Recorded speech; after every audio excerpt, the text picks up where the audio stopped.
one thing led to another, and we formed this partnership with Cy to do Uncle Cy approved apparel. I feel a craving myself, but I think that's a societal need right now where we just want real things. And I think people are willing to ascribe certain financial value to the fact that I know this was made by somebody with some care.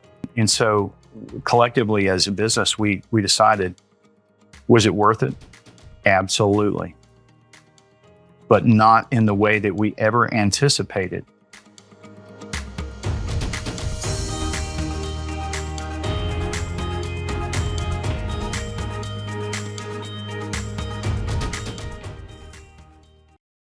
Hello, and welcome to the Liberty Spenders podcast. We are Kurt and Kristen Ludhart, your hosts and co-founders of the Prosper Group, an agency that's raised over $500 million and elected over 100 members of Congress, 15 governors, 15 U.S. senators, and 1 president. And now, in addition to helping political candidates get elected, we're helping your business get elected by answering this question. What if you could exponentially grow your business by tapping into a lucrative and engaged audience that we call Liberty Spenders? Now, Liberty Spenders are politically conservative or faith-based consumers. They make up roughly 40% of the country, and they're looking to buy from businesses and brands that align with their values. If you want to learn more, you can catch our new best-selling book, Liberty Spenders, at libertyspenders.com/free. Our guest today is Weldon Lister, who hails from Texas. He's a master engraver at Weldon Lister Engraving and president of American Scroll, which was founded, of course, by this world-renowned third-generation master engraver, Weldon Lister. He began engraving at the age of 17, apprenticing under his father, Big Bill Lister, who was also an accomplished engraver, which I want to talk a ton about that. He works and lives in Texas Hill Country, spending time with his wife, Tony, and their kids and their grandchildren. Apart from his engraving, Weldon is also an accomplished musician. He and Tony perform regularly with their church's worship team. He also performs with his son, Billy, around the Texas Hill Country. Tony is also a gourmet cook and keeps him grounded. So they are a busy family. I want to meet her. That's like, yeah. You would like her. Yeah. Yeah. What I know this is, I want to talk about American Scroll, but now all of a sudden I'm distracted. Okay. Tell me, what kind of music do you play? Well, with my dad, I grew up playing country music and with a little bit of bluegrass thrown in. Mm-hmm. And then our son, Billy, is more Americana format. He's a singer-songwriter, but mostly, I guess, Americana if you needed a pigeonhole to put him in, that kind of stuff. And so mostly guitar-based, a little bit of piano. But yeah, those genres kind of cover it. When you're at church, you guys go to church and the music there's sometimes a little bit different. And so I play that as well. Mm-hmm. Well, I got to say, I wasn't sure exactly how you would answer that, but I had a good guess from the amazing mustache that you have, which if you're just listening only, you can't appreciate it, but that is an epic. I love it. Well, it's actually a Lee press-on mustache. I just put it on for the podcast. That's good for branding. Yes. Oh, yes. Yeah. Yes. Very on brand. Thank you very much. I appreciate that. You're welcome. I usually have the little scrollies at the end, for American Scroll. So yeah. Oh, it's fantastic. Are you serious about that? Oh, well, no, but it sounds good. It does. I thought, it's a good joke, but if that's real, oh my goodness, that's fantastic. Anyway, sorry. But it should be. Oh, it's all good. Well, when I first met you and I checked out your website, I was really fascinated by this super rich history you're talking about there. The history in engraving started 3 generations ago and passed down. So we're probably talking mid 1800s or something. When did the engraving in your family history start? Well, that was actually my dad's uncle. So it would have been a great uncle to me. And that person, his name was Austin Lee Lister. He did jewelry type engraving, and my dad was fascinated by that. And also, my dad grew up listening to stories told him by these old Texas Rangers who had served early. This would have been in the 30s. My dad was born in 1923. And so in the 30s, my dad was listening to these guys sitting around a potbelly stove in an old auto repair shop in Junction, Texas, and listening to these stories these guys told and looking at the finely engraved Colt single actions they were still wearing on their hip. And he thought, man, I got to know how to do that because that is so cool. And I said, I guess all of that sort of melded together for him as a kid, being fascinated by these stories and seeing these guns and the history that they had and all that. And so later, when his Uncle Austin had the opportunity to show him how to engrave, that was his motivation, or my dad's motivation, I think. He wanted to be able to make a gun look like those that he saw back in the day.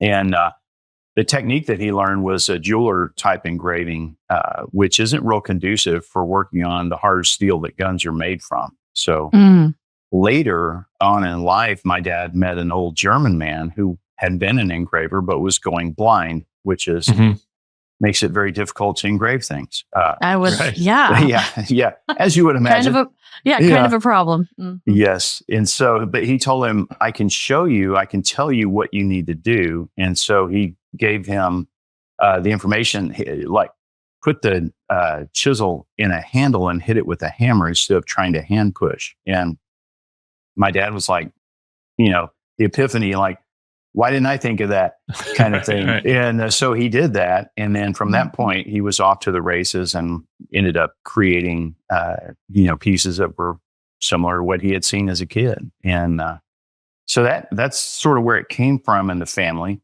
And then I came along and I was 17. You stop me if I'm rambling. So no, Neil, you can edit this out. So when I was 17, someone told me, if you don't learn how to do what your dad does, one of these days he'll be gone and you will always regret it. And how that resonated in the heart of a 17-year-old kid, I don't know, but it did. It's as if I had a bucket list and that was on it, but it was on the round to it part, that we all have. We'll get around to that eventually. And I decided, man, what if he died and I didn't know how to do that? And so I went to my dad, and I'll back up and say that I had, my dad was 6'7.5", barefoot. So he was a tall guy. So I looked up to my dad. And as a kid, I looked up to him, and I guess I wanted to be like him, and so as I grew into a man, I still looked up to my dad, no matter what age I was. I still look up to my dad. And so that will just keep that in your mind as you listen to this. So I went to Dad and I said, hey, can you teach me how to engrave? And he said, I tell you what, I'll show you everything I know. What you pick up will be up to you. And I said, fair enough. When do we start? And so we started in August of 1979. And with me just learning from scratch. As a kid, I had grown up around him being in a shop with other engravers. And so it wasn't foreign. I had just really never picked up tools and really applied myself. And so I started every evening when I came home from work, I would get out there and work and practice. And by October of that year, he decided I had progressed to the point where I should try a gun under his guidance and direction, of course. And so do not try this at home. So these are professionals, folks. Don't try this at home. So we'll put a disclaimer across the... Exactly. Yeah. So now I think, good grief, what was I thinking? But with him telling me, and this is important, with him telling me, no, I think you're ready. You need to do this. I believed him, and I believed that he thought I could. Therefore, I thought I could. And so in life, if we think we can't do something, we're absolutely right about that. We can't. But if we believe that we can, you know what? I bet you we will. And so I did under his direction. I believed I could, and I did it. And, went from there. And started down the road of learning, which is a lifelong process. And I've been at it, since 1979. And I'm still just as excited about doing it as I was then. I'm older and slower, and more things hurt than they did when I was younger. Yeah. So that's sort of the nutshell history of engraving and how it happened in my family. So were you engraving guns mostly at that time? Was that your primary service? Yes. And I would, of course, my dad had a string of clients. And when they found out I was engraving, they're like, well, let's get him. Of course, I was way less expensive than my dad. Right. And there's a vast difference between engraving on a practice plate of just metal that could be thrown in the trash, as opposed to engraving on something with high intrinsic value, like somebody's favorite gun.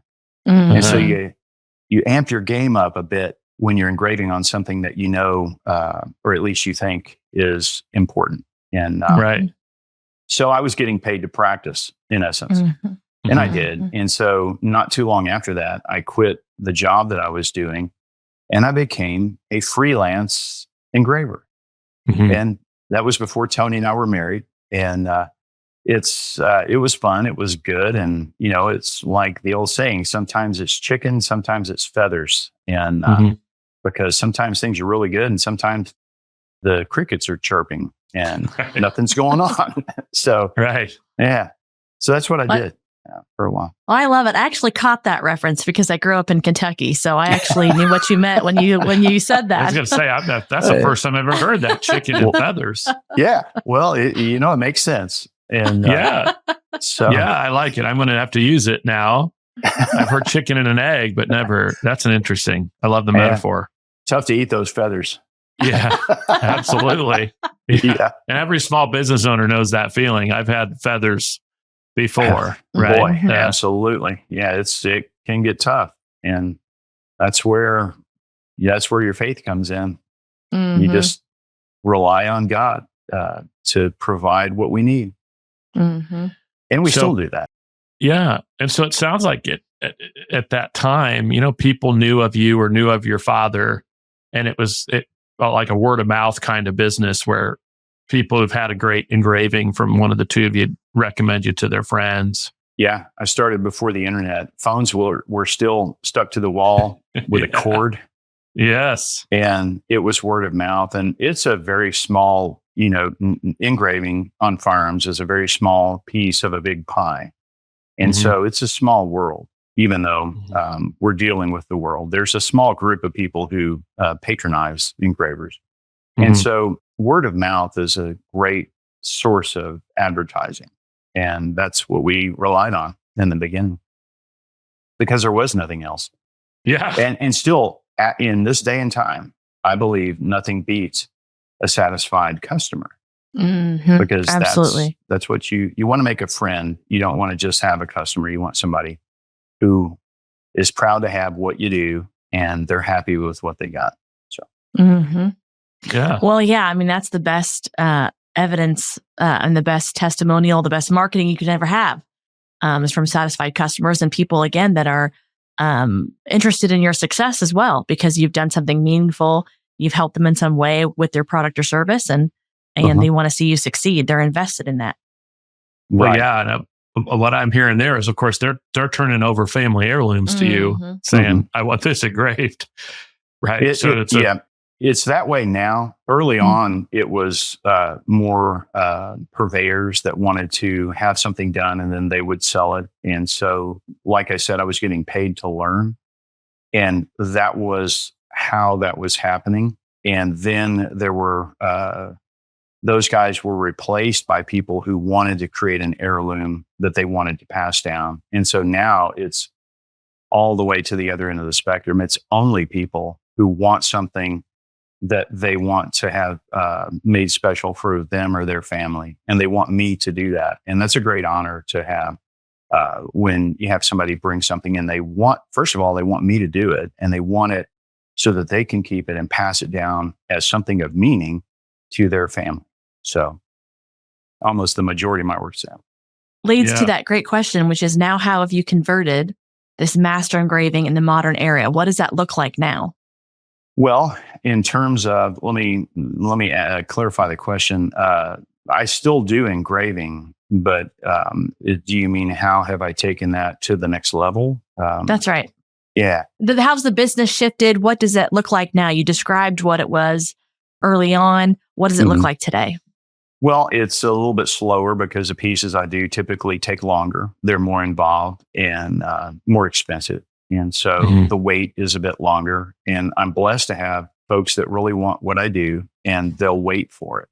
And so that is a blessing that is just unbelievable because sometimes things take a while. And most of my clients have extreme patience, which I'm very thankful for. I also do some pieces that don't take so long. I do mandolin parts and in the musical instrument world, and those go quickly. And I kind of intersperse those in between projects that I'm working on. And in fact, I just finished one for a rather famous mandolin player. Pretty cool deal.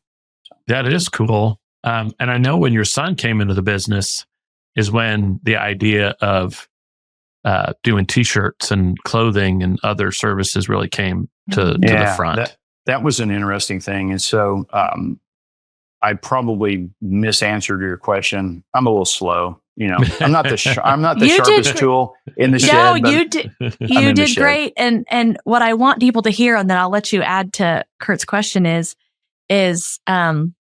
specialized, unique niche, amazing brand reputation, high-end customers that are dedicated and loyal and trust you. And so everything you were describing, okay, you can take more time. It's more expensive. That this is what businesses want. I mean, there are lanes to growth and to building a successful company. It doesn't have to be mass and quantity. And so you answered it just fine. But yes, go ahead and add on to Kurt's question. The quality, I think, is something also that in general that we should probably discuss because there's a limit on what one person can do by hand. And so I'm at the limit of what I'm able to do by hand. And so I am not willing to speed things up at the sacrifice of quality. Because when you get something done by me, what you have is a one-off recording in metal of how good I was that particular day. And so I want that work to be able to stand from now on. And so in terms of legacy, that every piece I work on, I'm doing that. And so to me, there's no question about the quality. It has to be at that level or higher if possible. And it's not okay to go fast to try to make more money in the same amount of time at the sacrifice of quality. This business was built on my handwork, on the engraving side of it and doing the best that I can. And that's going to remain the same as long as I'm able to do it. And so an interesting thing happened. I started teaching. And I use a hammer and a chisel to engrave, which is probably the most difficult way to engrave. There are easier ways now, but that's how I learned and what I've stuck with. And so when I teach, that's the method that I teach. One of my students was an art major from North Texas. And he kept telling me, he said, you should do some prints. And I had thought about doing that, but I didn't know anything about it. And so I told him, he said, but your cutting is so clean. He said, your prints would be really nice. And so I did. I finally engraved a steel plate, and you have to engrave them backwards because when you pull the print off, the paper print is right facing. And so a little bit of mind bending going on there to get everything right. But so I did a gun and, I decided, well, I'm going to do 50 of these. And so I did 5 different little prints and 50 of them and sold those all. And at some point, I started wondering, what would this image look like on a shirt? And so I had a few of them. I got online like we all do and like ordered some. You put your graphic in and they'll print you shirts. And I got them and they looked okay. And I thought, I'm kind of a shirt nerd. I like a shirt that feels good and fits good. And these don't. I mean, the graphic image is cool because I did it, or at least I thought it was, but I didn't like the shirt. Appreciate the honesty there. Oh yeah, right.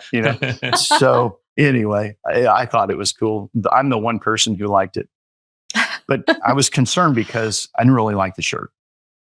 So that idea was kind of shelved. I sold all that I bought, but then there was this dissatisfaction because, I just didn't know. And that sort of, there was a path that we went down that sort of coalesced into this.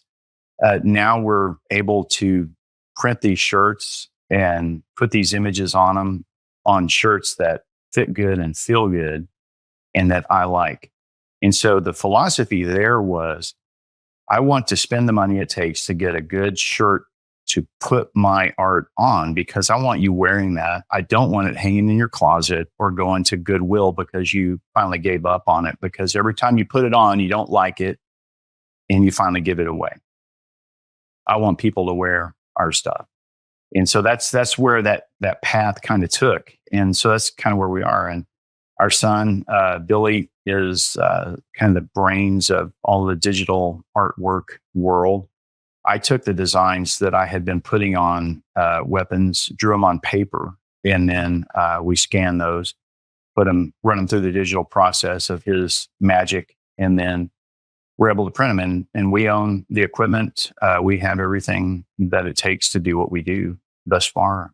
This is not where we want to end. This is the beginning of what we see for American Scroll. And so what we were able to do with that was kind of take that old world art that was one-off, hand-done, masterpieces, and take that and put it on something that's used every day and introduce people who may have never seen it or thought about it into the world of the art of scroll.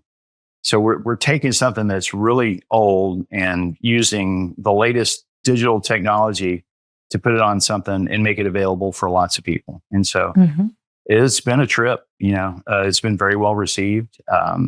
And it's amazing. So, yeah. Yeah. I loved the way, even when I hit your website, I immediately felt like I was, there's this kind of craftsman feel to American Scroll, right? Which, you don't get, I don't buy t-shirts thinking, somebody really put keen attention on this, right? And so it's got a completely different a feel to it, right? And makes it unique. Well, I appreciate that. That's what we want. We're not a company that gets on AI or Adobe Illustrator stock and buys images. Now, we have done things like that for specific purposes, but that's not where our artwork comes from. It comes from the mind of somebody who's been at it for a long time. And if you cracked my head open like an egg, a bunch of scroll would fall out, At least that's what Tony says. But anyway, that's it. It's so I think people want to know a story behind a brand. And that's our story. It's a family, history and heritage. And that's how music kind of plays into some of the things that we do as well, because of the heritage that we have, the family history that we have in music. And so some of our graphics pertain to that. And so we have fun with that part.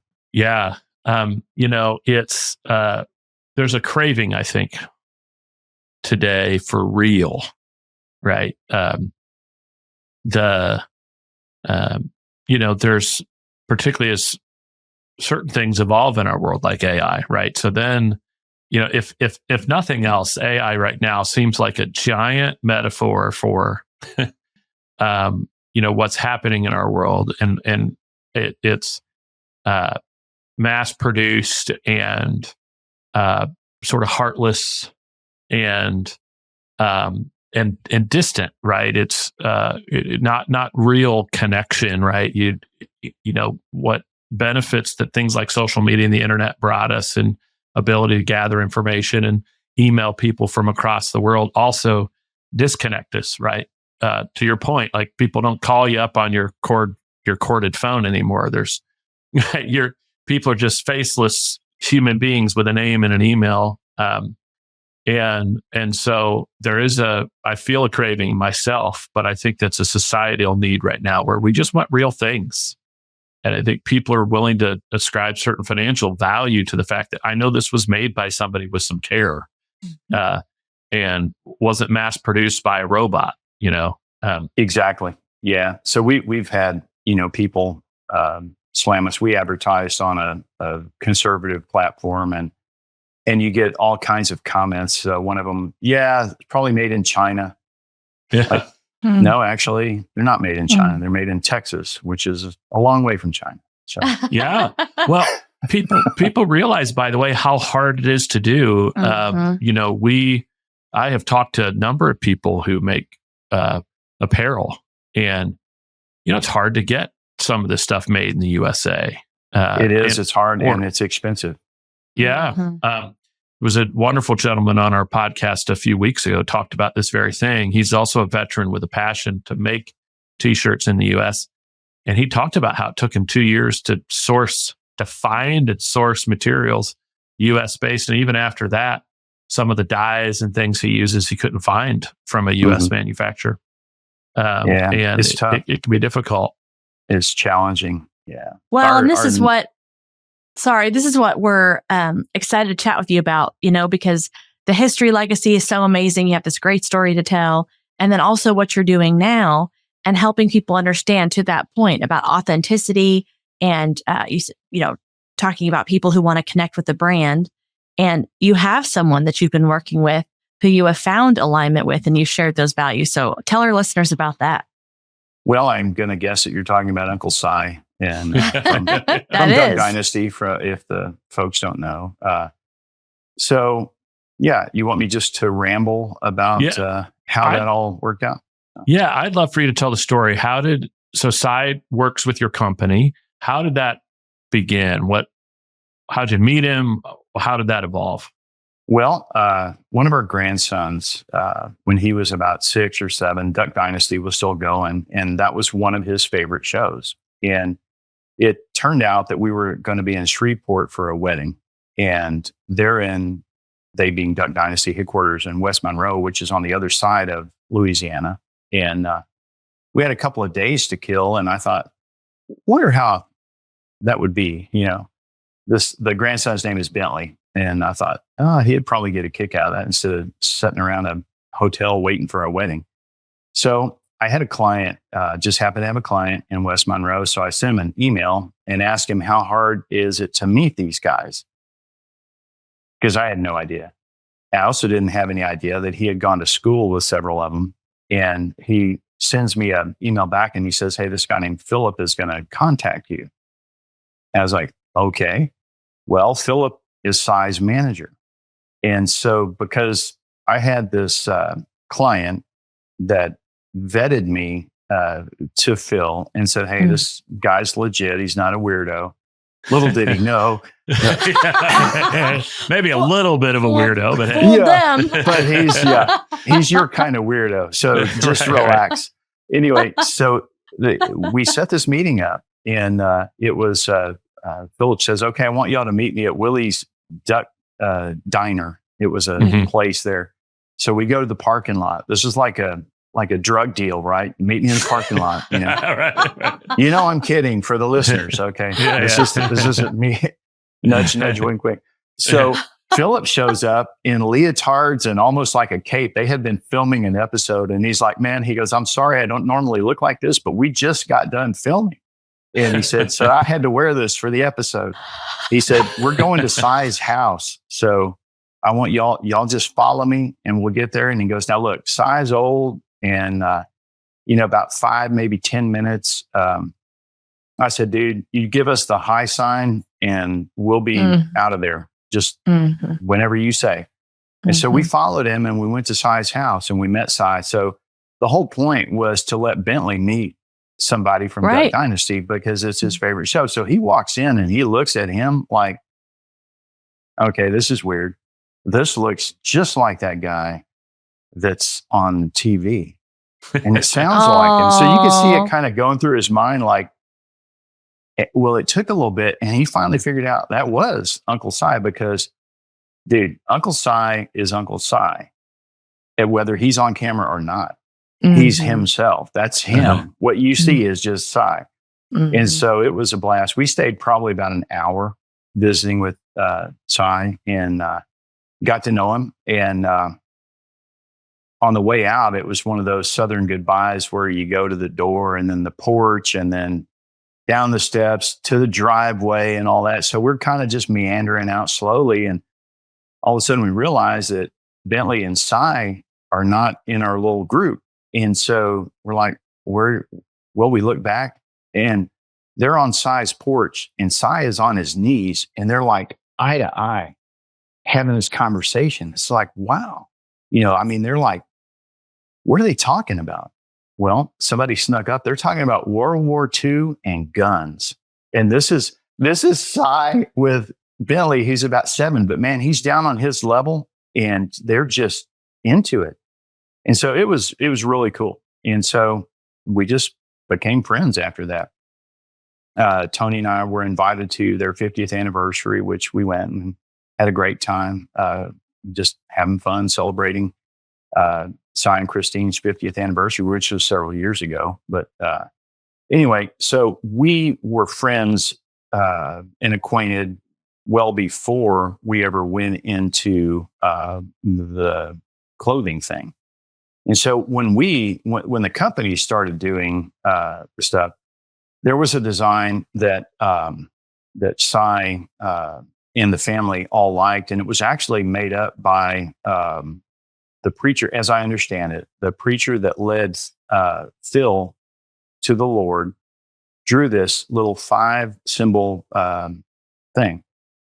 We call it the pictograph, but there's other names for it. But it's 5 symbols on a shirt, or it's on the sign to their church as well. And it's just Jesus came, he went to the cross, the tomb is empty, he went to heaven, and he's coming back. And so I'll go grab one in a minute and show you, but it's a really cool thing. And so I thought, what if we fill that up with scroll and kind of American scrollized it? And so we did. And I asked Philip, I said, hey, if we made y'all these, would y'all wear them? He goes, yeah. So I'm like, how many do you need in sizes? So we did that, sent them to him. And then one thing led to another. And we formed this partnership with Si to do Uncle Si approved apparel. And one of the caveats, Si wasn't interested in making money off of that. And what was important to Si is that they all said on the logo or the sleeve logo, it says Uncle Si approved, and then it says John 3:16 and 17, which were 2 of Si's favorite Bible verses. And he wanted everything that we did to have that, and it does. It's got the Bible verses on there. And Si at that point was more interested in sharing the gospel than he was in making money. And so that was the motivation on his part. He saw it as a way to get the word out. And so we took off, and we have a bunch of Si designs that we do. And it's been a blast. We've done a bunch of events with Si where we do like pop-ups or meet and greet, that kind of thing. And so we've had a lot of experience with working with Si. That's a great story. And I was excited to have you tell it. We do talk a lot to businesses that we work with about the opportunity of working with, the modern word would be an influencer or someone like Si who might endorse your product or might, be a face for a brand.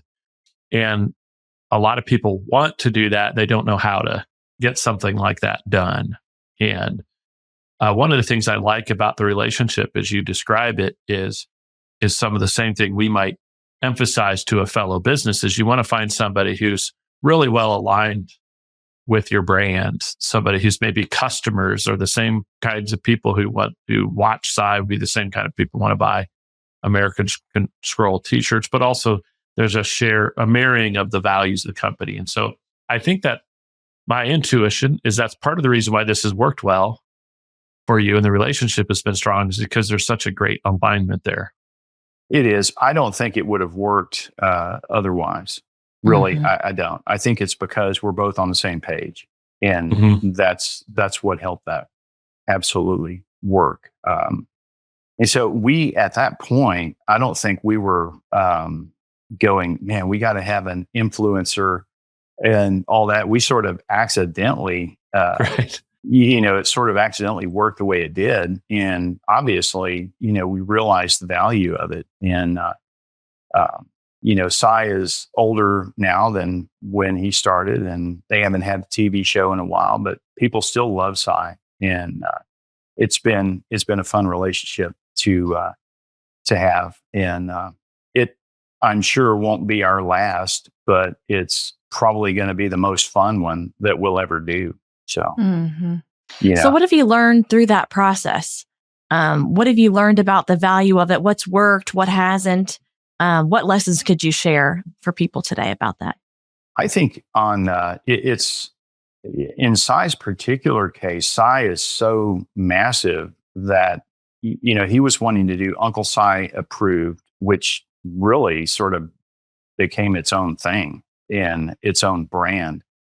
And so we, American Scroll was the ones producing it and doing it. And so we had to learn how to balance the time and the expense on, what would essentially be building a brand for Psy versus building one for us. And so we didn't know that would happen in the beginning. I don't think anybody would have, but that was sort of a thing that we had to figure out and deal with. We want to build our brand, and we want to do things that bring you into that. And so it's tough. I mean, we started from nothing with this in this particular thing. I had my whole history of what I did.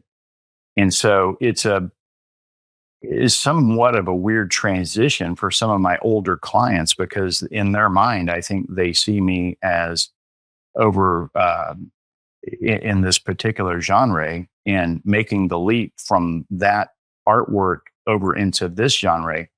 Sometimes it's lost in translation.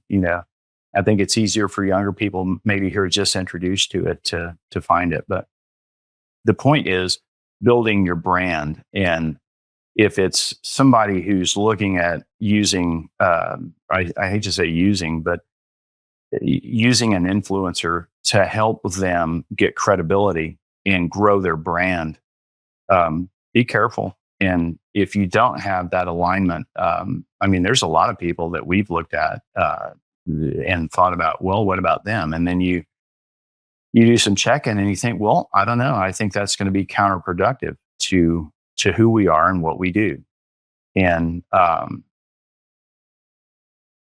tell you a story. I don't know if you want to include this one or not, but when we first formed American Scroll Incorporated, we had looked at doing some stuff for a very popular TV show that has a very specific brand. And so I don't know how, but I'm like, well, I'm going to call this guy because he's an attorney in the film business. And so in about 5 minutes, I had the name of the attorney who handles their trademark stuff. And so let me pause here and say that we're not going to take a brand or a thing that's trademarked and produce stuff based on that without the right authorization, right? Sure. Without doing it the right way. Because you can do that, and a lot of people do, but you can also create a lot of trouble for yourself if you take something that's copyrighted and you use it without authorization, without paying a royalty or what have you. And so don't do that. My business advice is don't do that. As attractive as it may seem, don't do that. So in this situation, we found out who to talk to. We found out what it would cost. And then we started investigating what this particular show represented. We watched a few episodes and we decided at that point that that was not who we were and that it would not honor the relationship that we had going with other influencers that we work with or our God. And so we decided, you know what, we're not going to do that. And at that same time, we thought we're going to pay 5 figures up front and a percentage. And every shop you walk by is doing this and they're not paying for it. So, at some point they're going to crack down on royalty stuff, but why am I going to pay to use your trademark when everybody else is doing it for free and the market's flooded with it? So it didn't align with us, I guess, spiritually or philosophically or however, what our thought was for our brand, even though it was massively popular and it probably would have worked well, but it wasn't where we wanted to be. So my advice is check out things and don't just jump in because it seems like it's a good idea. Do your homework, do your due diligence. And that's not easy for me to say, do due diligence. And, but just check it out and make sure. Sometimes things that seem like a great opportunity may not be. So make sure, check it. Well, it's good advice, both on the pro side, what to do, what not to do. Again, about finding that alignment, making sure that you've thought all of those things through. Then also what not to do, not be tempted by the opportunity of taking some quick hit or something. Obviously what you're describing too would also be, not on the up and up on the legal front. So you don't ever want to do that, but do not recommend it. But you're also just talking to, I think the temptation of just jumping on something. And there can be times where that can be the right thing to do, but thinking it through so you're not caught up in that whirlwind. I think that's great advice. Is there anything else you would share of what you've learned again, or taking a step back and thinking more broadly about working with an influencer and how that has been successful? Any other advice you'd want to share to somebody else who's on that journey? Well, that's a lot to think about. In a nutshell, it's been good for us, but we had a great guy to work with. We've had fun every time we've done an event with Cy, with that, with the influencer. And I will say this about him: the fun part is if it's a meet and greet, he's there until the last person. And Philip, his manager, will go, "Hey, Cy's getting tired." Okay, well, whatever. Yeah, Cy. Nope, I'm good. Just keep my tea glass full and I'm good to go, So that's been good. It's a good Southerner. Exactly. Yeah.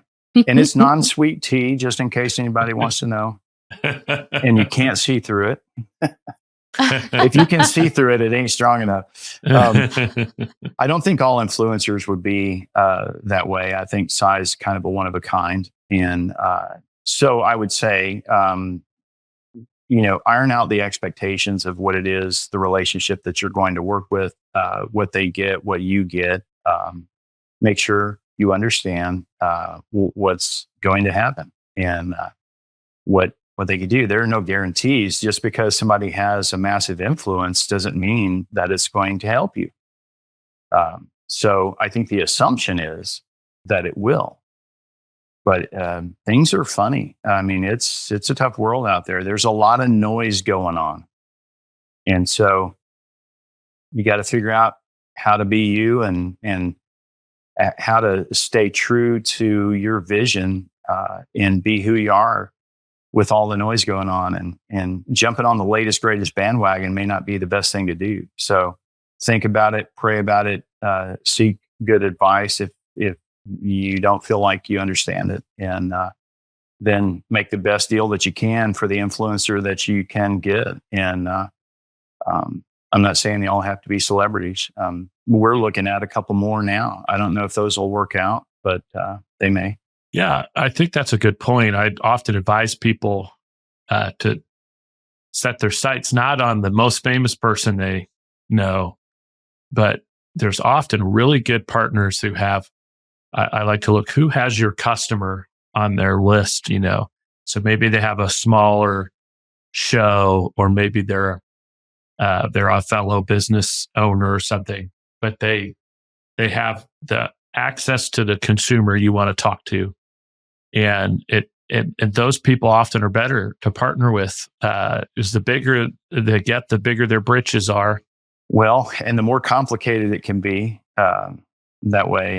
And so I would agree. And so you might end up with several, maybe, I wouldn't call them mid-level, but not as famous folks that might be more beneficial to what you're doing. And so, for us, it was a, crawl before you walk and walk before you run kind of thing. And it was what happened for us. And I would lie to you if I said it was careful planning and we, calculated this all out. You got to leave room for God's hand to work in what you're doing. And sometimes, when we ask, the answer is slow in coming. And that doesn't mean that God is ignoring you. That means you're waiting. And that's that. Sometimes you get that answer right away. And it was like what you were saying with Steve Green about how they hear from God and how they move forward. Well, if you have an operating mentality that says these are the principles that we're going to work on, then when you hit those big decisions where you need to ask God, what is it that we're going to do here? You can wait on that answer. And meanwhile, you're operating on that system that is the okay way to do things. And you're not bouncing around like you don't know what you're doing. So anybody who wants to understand more of his reference, we were sharing with him about an earlier podcast we did with Steve Green. So encourage you guys to check that out and you'll hear the whole story. Yeah. Well, and I think it's a good caveat to this important topic. As we talk to a lot of Christian business owners, and certainly in our own experience, I can look back to times when I just don't have an explanation for why we're still alive and kicking as a business. And I've often joked to Kristen that, God seems to like to come through at the last minute. Like, he's a real big for overtime victories, Amen. And, a lot of Christian business owners I talk to have that same experience in their time, times when God just really came through. And I thought perhaps in your time, either as an engraver or now at American Scroll, you've had that similar experience where, to your point, you're listening and you're waiting, and then that answer comes just at the right time. Yes, absolutely. So would you like me to share one of those? I would love it. Yes. Because I can. The first incarnation of American Scroll was a general partnership, and that partnership wasn't working well. The mix of partners didn't work, and so it had to dissolve. And so I was probably at the lowest point of my professional life, I guess, in terms of business, because I had just enough experience with it to see that there was potential. And then it seemed like it was just a train wreck in slow motion, and it just wasn't going to work, and it wasn't going to happen. And so I had a client coming to pick up a piece. He wanted a engraving piece that I had done, and he wanted to come out and pick it up. And this is a local person. In fact, it was a guy that I had gone to high school with, but I hadn't seen since we were in school. And so this is a bunch of years later. And I was at this low point, and I thought, I don't want to see him. I don't want to talk to anybody. I'm in my Eeyore moment. I'm like, this is, I hate everything. I hate everybody. I don't want to talk to anybody. And but this guy kept on. He was persistent. And I finally just gave up, and I said, fine, just come pick it up. I offered everything. I'm going to be in town later. I can bring it, I'll do this. No. wouldn't have it. And so he walked in my shop. He and his wife walked in. And one of the first things he said after, "Hey, how you doing? I haven't seen you in a long time," was, "I am so excited to see what God is doing here." And I'm hearing that and I'm thinking, what? Because what I see is like just, it's going down the tubes. And I said, "Well, what do you mean?" And so he was talking about some of the artwork that I had done. I'd drawn, put my scroll on bands and the shoes, just one-off pieces. And, they're pretty well received. They're pretty cool, but they're really expensive because it takes a long time to scroll up a pair of bands. Well, he said those, and he said, "I just see the potential for all this." And so God sent this guy at that time to speak into my life and go, "You know what? It's not over, because I see the potential and I see where this can be. And I have this whole vision." And this guy is articulating something that I saw that was in my head. And I'm going, there is no way that this isn't a message from God going, "I'm going to provide a way for you to go forward." And that was probably, at the same time, it was the worst point in my, professional life there, and the best at the same time. And it opened a door, and subsequently we went forward with that and formed American Scroll Incorporated. And that's kind of where that came from. But I was ready to give up and just go, I just don't see how it can happen. And I'm not going to say that it's all been good. I mean, we've hit this last year, we've hit probably the worst time in the life of the business, but it's that way for everyone. Everything that we all buy at the store costs more. People have less money to spend. There's been a lot of fear and trepidation that we've all been hearing. And so the confidence of consumers has been, I think, at an all-time low because of that. And hopefully that's changing. And we're seeing an uptick. We anticipated that we would, but, we've had to make some changes to survive. And so we do that. But I've said from the get-go, if this is successful, and if I sit on somebody's podcast and they ask me, "How did you do this?" I'm going to say, "I didn't. God did. Yeah. God did this, because I'm not smart enough to do this.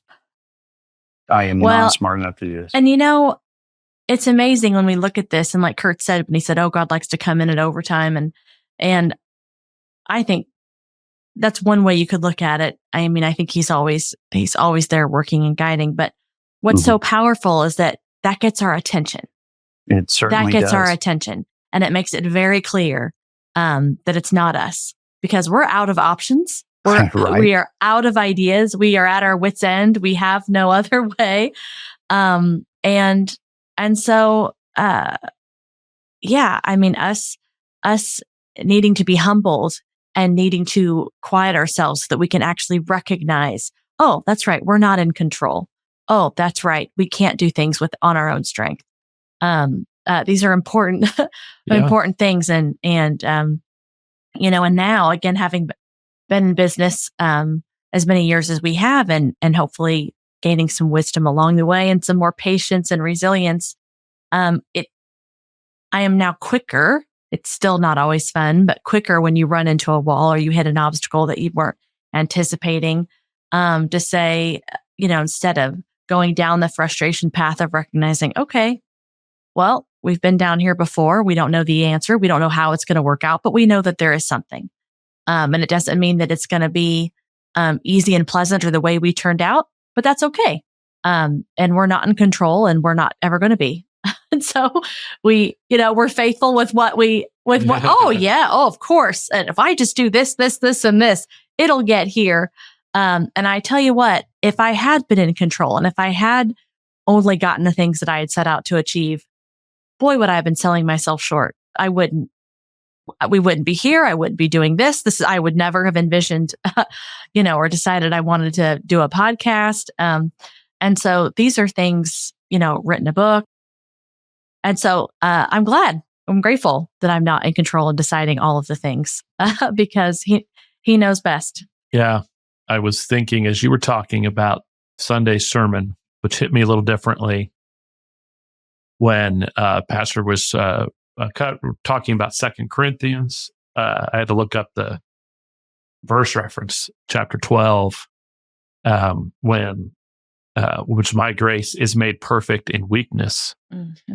And that kind of hit me on Sunday where, we as humans, I think somewhere in my operating system, I think that I'm going to be better prepared to succeed if I'm, coming from a position of strength. I don't like feeling like things aren't going the way I want.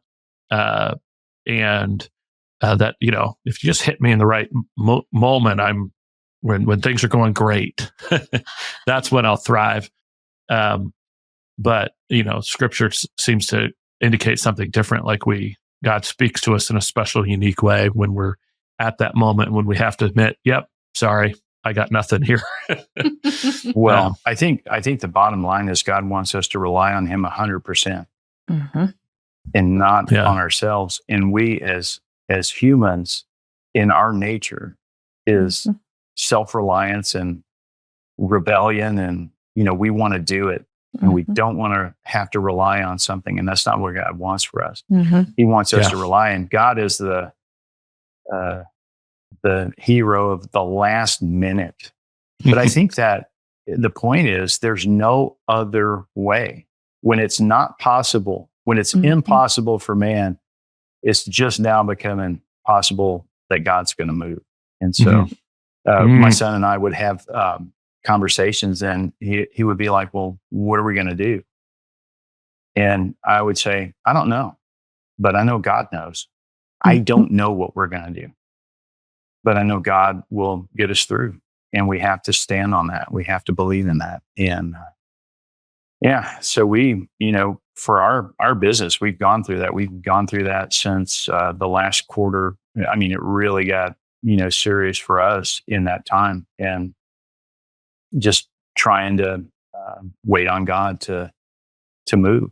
And I know he will. If whatever you're doing, if that's God's plan for you, it's gonna work. That doesn't mm-hmm. mean that it's gonna be all smooth sailing and there won't be storms. There will be, but you have to stand on that. If that's God's plan for you.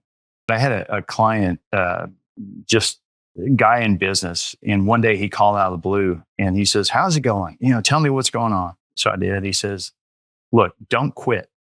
Just keep doing it. Just keep doing it every day. Don't quit. And I was at one of those times where I'm like, man, I'm ready to, you can buy this for $5, kind of thing. And, but this guy's telling me, and I feel like, this is one of those God phone calls where he just puts it on somebody's heart to go, I need you to call Weldon right now, and I need you to tell him this. You know what I'm saying? You don't really hear that, but this is the way I think those happen, because this guy is speaking these things that I needed to hear. And it wasn't anything big. It wasn't go over here and there's $1 million waiting for you. It's like every day, keep doing what you're doing. Just keep doing it every day. And he goes, one of these days, he said, you're going to look back on it and it's going to be giant, but that's how you're going to get there. He said, man, that's what I did in my business, just every day doing it. And, they do like, I don't know, 10 or $20 million a year. And he said, but that's what happened for me. And he said, I know that's going to happen for you. And I thought, well, that's awesome. That's tough when you're in the day-to-day, slogging through it kind of thing. But you need to hear stuff like that every now and then. And so, if somebody's listening to this podcast and they're in that, trust God, keep doing what you're doing and keep making the right choices and the right decisions, and just keep doing it. Don't quit. And you don't know what the outcome's going to look like. What is the outcome for the kingdom? What is that success?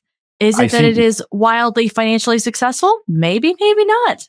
And we're here to be faithful to that because we don't know. Yeah, I think you were going to say earlier, success looks different for all of us. And so I think we need to ask ourselves internally, what does that look like? And what is being successful? And so many times I think we attach a dollar sign to that. But here's a story about that. Neil, get your editing scissors out.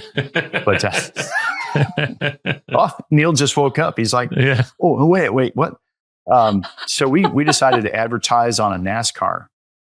And so I drew the scroll art for this NASCAR. And man, it looked cool. It looked really cool. So big old thing on the hood, down the sides and all that. And as you might expect, it's pretty expensive. And so we sold some spots on there to some friends of ours to help kind of offset the expense. But the race team said, there is a logo that we always put on there, and it's called Save 22. And the point was there were 22 veterans every day that commit suicide. And so this group speaks to them. They provide resources for veterans that are going through a hard time. You can reach out and have somebody help you and walk you through that. Okay, let me back up. The car ran at Texas Motor Speedway. And so we were all there and it didn't qualify. And I was like, how does that happen? Well, they had some mechanical problems. So they left the artwork on it, ran it. We couldn't afford to sponsor a team for the whole year because that's like monster expense. We're not there yet. Someday, maybe, but not yet. We would love to do it again. And I will say this, with that car parked at Texas Motor Speedway, the guys that work at the racetrack that see cars every time they run were going over there getting their picture made with it. And they're like, this is the coolest car we've ever seen. And I thought, okay, we're on to something here. We see a car that can actually make the race. Right. So yeah, there's that one small thing, that we left out. So then they ran it at Charlotte. It qualified, it ran several laps, and then they had a battery blow up and they were out. And so then at that point, we were off the car. So we thought, well, that kind of sucked because it cost us a lot of money. And, we didn't get any TV time. We came to learn some things. Education is expensive, folks. Whether you get it in college or the real world, it's expensive. So learn the lesson. And so we learned some things. And then we found out that a guy saw that Save 22 and he called and he did not commit suicide because he saw that on that car. That car caught his attention and he was one of those veterans that was going down and he saw that and he didn't. And so collectively as a business, we decided, was it worth it? Absolutely. But not in the way that we ever anticipated that it would be, because it wasn't financially successful for our business. But we can't put a dollar value on what the result was from that. So success is different. Sometimes it doesn't have a dollar with it. Yeah. Weldon's going to make me ugly cry on this show here. Well, for those of you who are listening, they won't appreciate it. But those of you watching the video, I need a pregnant pause to wipe my eyes. That's so powerful because you're 100% right about it. And so sometimes God uses. I mean, hey, look, I take great encouragement from the fact that God used Balaam's donkey to talk. Right. Yeah. So I'm pretty sure he can use me. Yes. Yeah. So I think sometimes, we may be looking for something and miss what the real meaning of it is. And so I'm so glad that we found out about that because that made that whole experience worth it. And will we do that again? Yeah, I think we probably will if we have the right opportunity to get on a NASCAR. It was very well received. The artwork looked killer, and it was a lot of fun to be down there in the pits and listen to those cars going around the track. I mean, you can feel it. You don't just hear it. Oh, So, yeah. Well, I know this is it was the a same blast. thing, but Indianapolis, Indy 500, we understand the thrill of listening to the cars going. And I mean, biggest sporting event. And and it's you wild. talk about hitting your demographic. We felt like, these are our people. I mean, this is the heartland of America. This is, kind of goes sort of hand in hand with what we're doing. And it seemed like a thing. So we did it. And we didn't know the outcome at the time. You got to come to an Indy 500 Yeah. event. Well, it's, not to give my plug for Indy 500. If you want to sponsor me, Brickyard, I'll take it. But it's something you got to do once in your life. It's the most widely attended in-person sporting event in the world. And you show up to this 2.5 mile long track, and there's 400,000 people has been there before in the past, and it's just a sea of humanity. And you're thinking, this is wild, and so it's a great experience. I think this story about Save 22 really is a good caveat as we come to the end of our show here. We always like to ask people what legacy they're looking to leave behind from their business, and I thought that's a really good, bridge to that topic. Yeah, I think for me personally, it would be, there's several things that come to mind when I think about that. First of all is furthering the art and raising the awareness for the art form that I've been involved in for 45 or 46 years, whatever it is now. And raising that bar, raising the awareness so that other people appreciate it. And maybe that art goes places that it was never able to go before, because, you're taking this little slice of the pie that these certain people like, and you're taking it somewhere totally different. And we had AI. We asked AI who our customer was. And this was back when Chat GPT was kind of unfiltered, right? And it would tell you stuff. And it came up with our customer is a 28-year-old female art major that goes to UT. And that just blew us away. Because we're thinking, this is guys our age that are, sportsmen and this kind of thing. We're like, wow, that's kind of interesting, because that it gets information from somewhere. It doesn't make it up. So it's constantly mining the available data to put this together. And so my point is, when you have it telling you that's really cool, because we're taking this art and we're taking it somewhere that person would probably never go find it on their own. So that's kind of cool. That's a legacy I would like to see, because I think that raises the bar for all the people who do handwork. Because when people see that scroll and they go, okay, well, you don't live in the same town that I live in, but you might be close to somebody who does that. So now you go, oh, hey, I learned about that from American Scroll. What do you do? Tell me about what you do. So you sort of know about it. Now that guy picks up a new client, and that raises the bar for all of us. So I think that is, if there's a legacy in that, that's what I would like to see happen. Of course, do I want it to be financially successful? Well, of course I do. That's why we're in business. Do I want to? Here's the thing. It's really hard for somebody who creates one-off pieces like I do to replicate that where they can be sold. If I were a painter doing fine art, I would make giclée prints of my work, and I would create a revenue stream for me based on the reproductions of the masterpieces that I did, selectively, of course, but many fine artists do that. In the engraving world, that's almost impossible to do. And so this is something that allows me to hopefully create that revenue stream that at some point will pay back for all of that 45 years of investing in that. Other thoughts come to mind, like suppose the government regulated me out of business. Yeah. Because I work primarily on firearms. I have a federal firearms license. If they said, we're doing away with all that, you can no longer do that, what would I do after spending that long learning how to do something?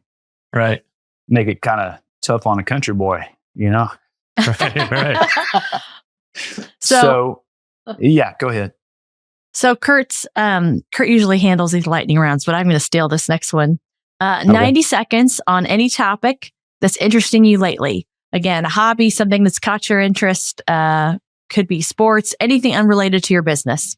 Well, that's a tough one. And, you know, I read that in the notes. You guys are so prepared. It's amazing. And I read that and I thought, oh man, 90 seconds. So I'm burning into my 90 seconds now.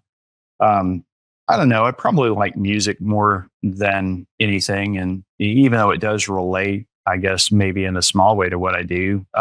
But I enjoy Texas music and those kind of things. And so I sort of stay tuned into what's going on. And I have friends in the music business, obviously had family in the music business. And but I enjoy making music as well. And my wife and I kind of met that way. That's great. So, yeah, music, playing guitar. Yeah. Well, I think that's a fair answer. And then I wanted to give you a final opportunity as we get to the end for a little gratuitous marketing. So, you know, you do 60 seconds on American Scroll and how people can find you and why they should look to you guys to purchase some apparel and other goods. Oh, the shameless self-promotion part. Yes, this is it. Let's do it. Well, American Scroll takes the vintage art of engraving and brings it into the modern world. And so we're one of the only companies that take scroll art from the 1800s and bring it into the modern times on this level anyway. I'm sure there's other that have done that, but we like to use good, nice feeling, fitting shirts to put our graphics on. We have the most interesting and unusual graphics. If you like our stuff, you'll love our shirts. So you can find it at americanscrollinc.com. We're on Facebook and also on Instagram. We have TikTok. We have most of the social media platforms covered, and you can order directly from most of those. And we would love to have you be part of the American Scroll family. We want to definitely thank Kurt and Kristen for having us on and talking about all the stuff we've talked about. It's been great. Yeah. And thank you all for taking the time to be interested in what we do. Appreciate it very much. It's been a lot of fun and impactful. And I really thank you for joining. And definitely for those of you listening, visit www.americanscrollinc.com and check them out. It's a great website. You can learn more and order some goods and services there. Yeah. Thank you so much. Yes. Thank you for joining. You made us laugh, cry, and you spin a good yarn. So there's some great stories in there. And for those of you who are listening, thank you for tuning in. Thanks for joining us. We invite you to join the Liberty Partnership community at libertyspenders.com. And you can also learn more about this audience and download a free copy of our book at libertyspenders.com/free. Until next time.